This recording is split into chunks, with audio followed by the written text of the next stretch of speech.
ハエが好む環境と対策。イントロダクション。様々な病状を引き起こすことで知られるハエは、私たちの生活において避けて通れない存在です。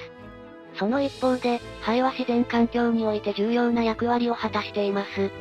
彼らの生態を理解し、適切な対策を取ることで、ハエとの共存は十分に可能です。この動画では、ずんだもんと四国メタンが対話形式で、ハエが好む環境とその対策について詳しく語り合います。ハエが好む環境。ハエってどこにいるのが好きなのだ。ハエは食べ物の残りカスやゴミ、それから排泄物などがある場所を特に好むの。暖かく湿った環境も好むから、夏場のゴミ箱周りに多く見られるわ。特に生ゴミや肉類はハエの好物になるから、これらをきちんと管理しないとハエが集まりやすくなるの。その他にも公衆トイレや排水溝など、人間にとっては不潔と感じる場所でも、ハエにとっては理想的な生息地になるのよ。ハエの対策。じゃあハエを避けるにはどうしたらいいのだ。まずはハエが好む環境を作らないことが大事なの。ゴミはしっかりと袋に入れて、ゴミ箱は定期的に清掃するの。それから窓やドアにはハエが入ってこないようにネットを張ると良いわね。このネットはハエだけじゃなくて、蚊などの害虫も防ぐ効果があるわよ。さらにハエが好む生ゴミや肉類はすぐにゴミ箱へ捨てるようにするの。さらにハエが好む繁殖場所を作らないように、排水溝の清掃やトイレの清潔さを保つことも大切よ。ハエとの共生。ハエも生き物なのだ。完全に排除するのはちょっとかわいそうなのだ。そうね。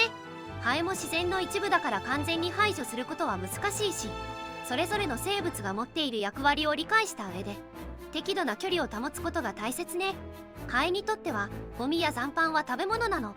だから彼らは自然界でゴミを処理する役割を担っているとも言えるわね。それを理解して適度な対策を講じることで、ハエとの共存は可能になるのよ。まとめ。ハエは食べ物の残りカスやゴミ、そして排泄物などがある。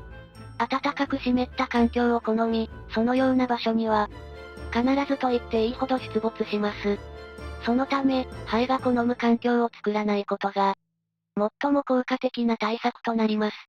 しかし、ハエも自然の一部であり、我々と共生していく必要があります。